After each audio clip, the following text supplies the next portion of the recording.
Bismillahirrahmanirrahim. Assalamualaikum warahmatullahi wabarakatuh. Kebawah Duli Yang Maha Mulia Paduka Seri Baginda Sultan Haji Hassan Bolkiah Muizzaddin Wad Daulah, Ibni Almarhum Sultan Haji Omar Ali Saifuddin Saadul Khairuddin, Sultan dan Yang di-Pertuan Negara Brunei Darussalam telah berkenan menghantar titah perutusan tahniah kepada Yang Amat Berhormat Datuk Seri Anwar Ibrahim di atas pelantikannya sebagai Perdana Menteri Malaysia ke-10. Kebawah Duli Yang Maha Mulia seterusnya percaya di bawah kepimpinan dan kewibawaan Yang Amat Berhormat Datuk Seri menerajui pentadbiran negara, Malaysia akan terus menikmati kemajuan demi kesejahteraan rakyat. Baginda juga seterusnya mengalu-alukan peluang untuk terus bekerjasama rapat dengan Yang Amat Berhormat Datuk Seri bagi memperkukuhkan lagi hubungan akrab yang telah sekian lama terjalin serta memperluaskan lagi kerjasama di pelbagai bidang yang berkepentingan bersama demi kemanfaatan kedua-dua buah negara dan rakyat masing-masing. Pada mengakhiri titah perutusan tersebut, Baginda berdoa kehadrat Allah Subhanahu Wa Taala semoga Yang Amat Berhormat Datuk Seri dan Yang Amat Berbahagia Datuk Seri Dr. Wan Azizah binti Dr. Wan Ismail serta keluarga sentiasa dikurniakan kesihatan dan dalam perlindungannya jua dan seluruh rakyat Malaysia menikmati perpaduan, kestabilan dan kemakmuran yang berpanjangan.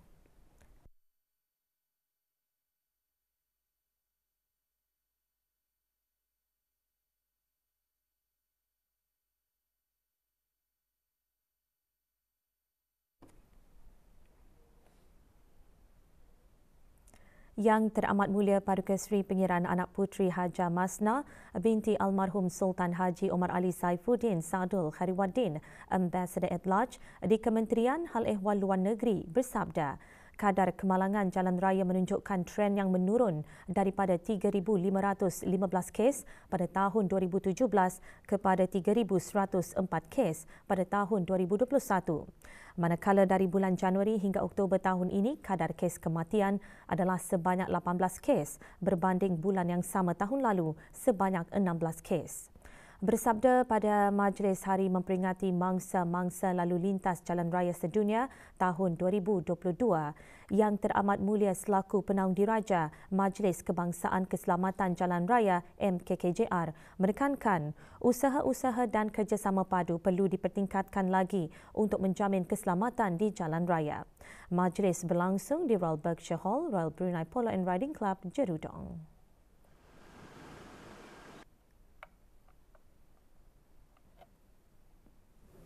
Salah satu usahanya adalah pelancaran Brunei Darussalam Road Safety Strategic Plan 2025 pada tahun 2020. Saya difahamkan berbagai program telah pun dilaksanakan tetapi masih juga berlaku kehilangan nyawa. Oleh yang demikian, MKKJR perlu untuk memastikan plan strategik tersebut masih relevan dan menepati keadaan semasa. Dalam masa yang sama, adalah amat penting untuk kita menanamkan kesedaran mengenai keselamatan di jalan raya di peringkat awal, terutamanya kepada kanak-kanak semenjak di sekolah rendah lagi. Yang Teramat Mulia seterusnya berkenan melancarkan edisi kedua buku Safe and Smart Driving in Brunei Darussalam dan buku bacaan pendidikan keselamatan jalan raya bagi peringkat sekolah rendah. Yang Berhormat Pengiran Datuk Seri Setia Syamhari bin Pengiran Datuk Paduka Haji Mustapa, Menteri Pengangkutan dan Info Komunikasi, selaku pengerusi MKKJR dalam sembah alu-aluan, antara lain menyembahkan mengenai inisiatif dan status program yang sedang dan telah dilaksanakan.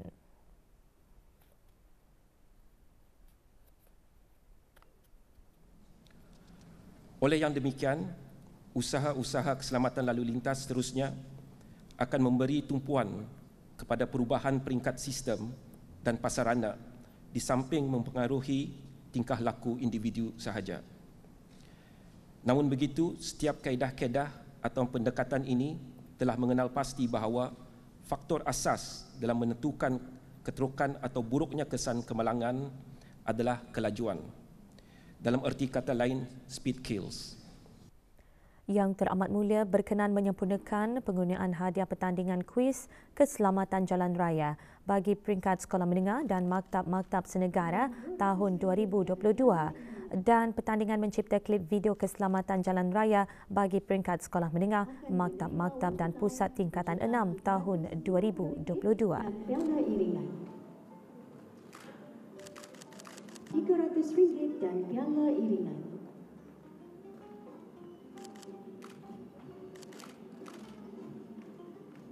Wang tunai berjumlah RM250 dan piala iringan.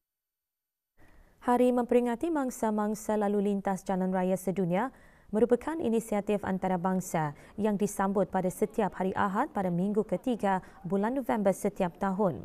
Inisiatif tersebut bertujuan untuk memperingati mangsa-mangsa lalu lintas jalan raya serta keluarga mereka yang turut terkesan akibat kemalangan jalan raya. Sambutan tahun ini bertemakan Justice atau Keadilan.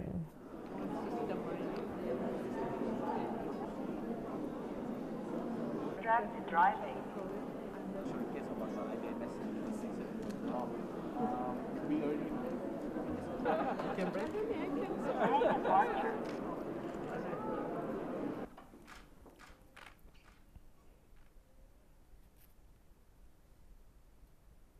Majlis Mesyuarat Negara menghadiri Perhimpunan Agung ASEAN Interparliamentary Assembly AIPA kali ke-43 yang dianjurkan oleh National Assembly of the Kingdom of Cambodia. Rombongan negara Brunei Darussalam diketuai oleh Yang Berhormat Pihin Orang Kaya Sri Lela, Dato' Sri Siti Awang Haji Abdul Rahman bin Dato' Siti Haji Muhammad Taib yang dipertua Majlis Mesyuarat Negara. Dalam usaha menuju komuniti ASEAN yang mampan, sokongan kerjasama dan perkongsian dalam kalangan semua pihak termasuk badan perundangan di ASEAN amat diperlukan dalam usaha mencapai wawasan ASEAN Community 2025. Sehubungan itu, tema Perhimpunan Agung AIPA tahun ini, Advancing Together for Sustainable, Inclusive and Resilient ASEAN, adalah bersesuaian dengan tema Sidang Kemuncak ASEAN dan bertepatan dengan masanya negara-negara ASEAN mencapai wawasan ASEAN Community 2025. Dalam kenyataan perutusan ke bawah Duli Yang Maha Mulia Paduka Seri Baginda Sultan dan Yang di-Pertuan Negara Brunei Darussalam pada Perhimpunan Agung AIPA ke-43. Baginda menekankan keperluan kerjasama dan kolaborasi di antara AIPA dan ASEAN demi mencapai kebaikan rakyat di rantau ASEAN. Ahli Parlimen selaku suara rakyat mempunyai tugas dan tanggungjawab yang penting di dalam menjaga kesejahteraan rakyat di rantau ASEAN, terutama sekali golongan yang berkeperluan. Perhimpunan Agung AIPA ialah satu platform yang dapat membuka peluang untuk ahli parlimen membincangkan dan bertukar-tukar pandangan serta amalan terbaik mengenai isu-isu sama ada di peringkat serantau maupun antarabangsa dan menyeru untuk ASEAN dan AIPA supaya akan terus berusaha di dalam mencari penyelesaian melalui pendekatan yang mempunyai visi yang jauh serta memartabatkan dialog yang sedia ada dan memperkasakan kerjasama bersama rakan-rakan serantau dan antarabangsa dalam sama-sama memikul cabaran yang dihadapi. Di sidang plenari pertama yang di-Pertua Majlis Mesyuarat Negara menekankan pentingnya perpaduan dan sentraliti di dalam memastikan ASEAN mampu untuk mengatasi dan mampu bertindak balas secara berkesan terhadap cabaran-cabaran yang akan dihadapi pada masa akan datang. Impak COVID-19 terhadap kesihatan, pendidikan dan ekonomi tidak dapat dijangkakan dan memerlukan perhatian sepenuhnya yang tinggi. Perubahan iklim, pengurusan bencana serta keselamatan makanan menjadi cabaran utama kepada parlimen-parlimen yang perlu ditangani dalam memenuhi keperluan rakyat dan penduduk. Perhimpunan Agung AIPA dibuka rasmi oleh Yang Berhormat Samdech Eke Moha Ponhia Chakre Heng Samrin, President of the National Assembly of the Kingdom of Cambodia dan President of the 43rd AIPA. Di dalam ucapan pembukaannya, Yang Berhormat menekankan dalam usaha untuk mencapai rantau ASEAN yang mampan, ia memerlukan usaha kolektif bagi mendapatkan pemulihan yang menggalakkan beberapa perkara termasuklah iklim yang berdaya tahan, peralihan tenaga bersih dan renewable, pelaburan hijau dan kewangan hijau. Yang Berhormat menekankan bahawa badan perundangan memainkan peranan penting di dalam mempromosikan perkembangan pelindungan alam sekitar, perkembangan ekonomi, inklusiviti dan juga kemampanan. 37 resolusi dibincangkan dan diluluskan di dalam Komiti WIPA, Ekonomi, Sosial dan juga Organisasi. Perhimpunan Agung ini diakhiri dengan menandatangani sebuah kenyataan bersama. Yang di-Pertua Majlis Mesyuarat Negara telah dianugerahkan AIPA Distinguished Service Award atas jasa dan komitmen yang telah diberikan kepada AIPA. Manakala Dayang Siti Rozai Merianti binti Dato' Sri Lela Jasa Haji Abdul Rahman dilantik sebagai Setiausaha Agung AIPA.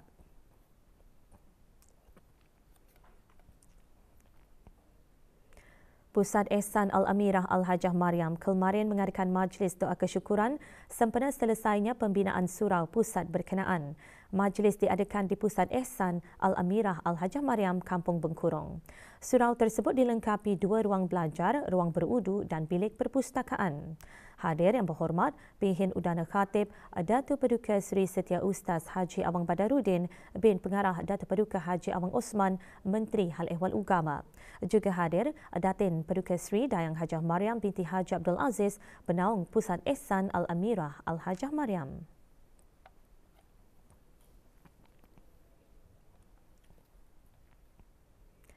Memasuki ulang tahun penubuhannya yang ke-20, Gleneagles JPMC committed untuk terus mendekati komuniti tempatan dalam semua sektor bagi meningkatkan kesedaran dan seterusnya mempromosikan nilai-nilai sosial. Sehubungan itu, kemarin Gleneagles JPMC mengadakan Majlis Tanggungjawab Sosial Korporat yang berlangsung di Pantai Jerudong Specialist Centre, Jerudong. Pada majlis ini, 5 buah organisasi menerima cek yang penyerahannya disempurnakan oleh Yang Berhormat Datuk Seri Setia Dr. Awang Haji Muhammad Amin Lee bin Abdullah, Menteri di Jabatan Perdana Menteri dan Menteri Kewangan dan Ekonomi kedua. Organisasi berkenaan ialah Brunei Darussalam AIDS Council, Cope for Hope, Demensia Brunei, Pusat Ehsan Al-Amirah Al-Hajjah Mariam dan Yayasan Kanak-Kanak Kanser YASKA. Sejak program Tanggungjawab Sosial Korporat CSR dimulakan pada tahun 2019, Gleneagles JPMC terlibat secara aktif dengan pelbagai pertubuhan bukan kerajaan serta perusahaan sosial dalam memenuhi matlamat untuk memberikan impak sosial yang positif. Juga hadir Yang Berhormat Datuk Seri Setia Dr. Awang Haji Muhammad Hisham bin Haji Jaafar, Menteri Kesihatan.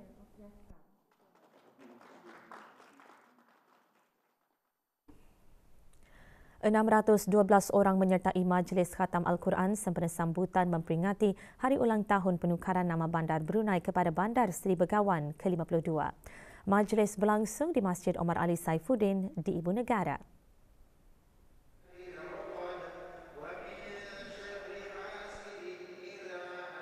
Hadir Yang Berhormat Datuk Seri Setia Awang Haji Ahmadin bin Haji Abdul Rahman, Menteri Hal Ehwal Dalam Negeri.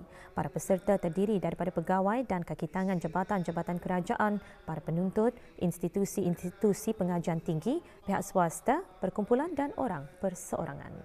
Bismillahirrahmanirrahim. 500 anak pokok ditanam semasa projek penghutanan semula Heng Yi Industries ke-6. Penanaman tersebut diadakan di Taman Biodiversity Hutan Simpan Brakas.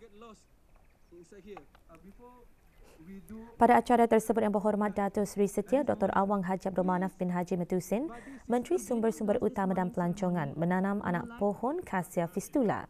Juga hadir Monitor Utama Yu Hong, Duta Besar Istimewa dan Mutlak Republik Rakyat China ke negara Brunei Darussalam. Antara jenis anak pokok yang ditanam ialah meranti putih timbul, selangan daun tebal dan kapur peringgi. Spesies pokok tersebut sememangnya sesuai ditanam di hutan simpan Brakas. Projek diungkayahkan sempena ulang tahun ketiga pentauliahan kilang petrokimia dan penapisan syarikat berkenaan.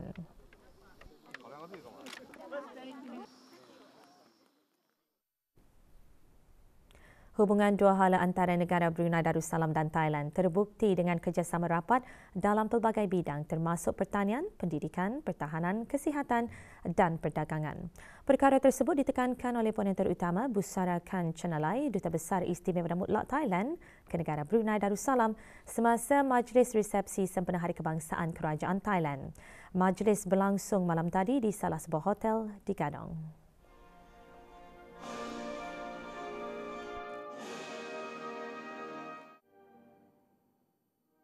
Hadir mewakili Kerajaan ke bawah Dulia Maha Mulia Paduka Seri Baginda Sultan dan Yang di-Pertuan Negara Brunei Darussalam, Yang Berhormat Datuk Seri Setia Wang Haji Nazmi bin Haji Muhammad, Menteri Kebudayaan Belia dan Sukan. Dalam ucapan, penonton utama Busara Khan Chanalai juga menyatakan Thailand menghargai sumbangan aktif dan bernilai negara Brunei Darussalam semasa Thailand mempengerusikan APEC. The Bangkok goals will serve as a comprehensive framework to coordinate the region's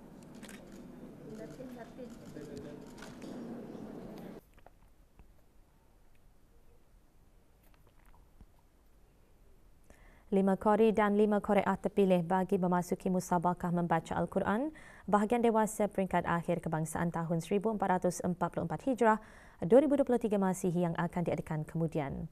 Keputusan pemilihan peserta tersebut diumumkan kemarin di Pusat Persidangan Antarabangsa Brakas.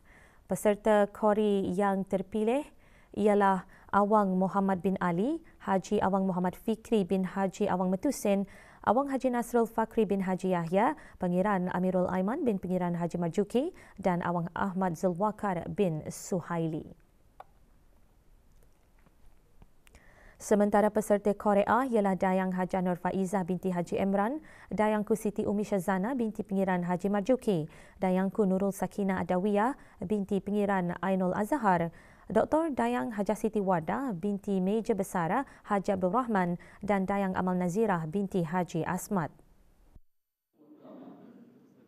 Hadir Pangeran Datuk Seri Paduka Haji Muhammad Tashim bin Pangeran Haji Hassan, Timbalan Menteri Hal Ehwal Ugama. Penganjuran musabaqah membaca Al-Quran bahagian dewasa peringkat separuh akhir kebangsaan dihasratkan dapat memberikan pendedahan dan galakan kepada qari dan qari'ah negara dalam meningkatkan mutu pembacaan Al-Quran.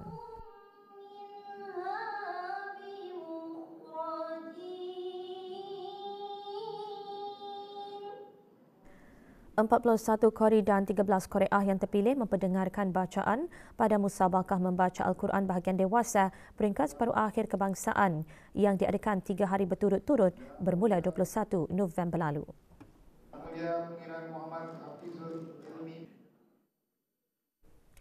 Status harian normal baharu COVID-19. 2 kes berada dalam kategori 5 iaitu yang memerlukan rawatan di unit rawatan intensif ICU. Manakala 1 kes berada di dalam kategori 4 iaitu yang memerlukan bantuan oksigen dan di bawah pemantauan rapi.